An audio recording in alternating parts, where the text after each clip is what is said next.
நேரம் பௌர்ணமி நேரம் நேரம் பௌர்ணமி நேரம் உறவு எனும் திருநடனம் மெல்ல மெல்ல இரவினில் அரங்கேறும் இளங்கன்ற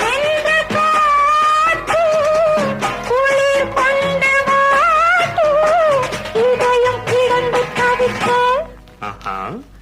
இணையும் வரையில் துடிக்க ஓஹோ இளமை கவிதை படிக்க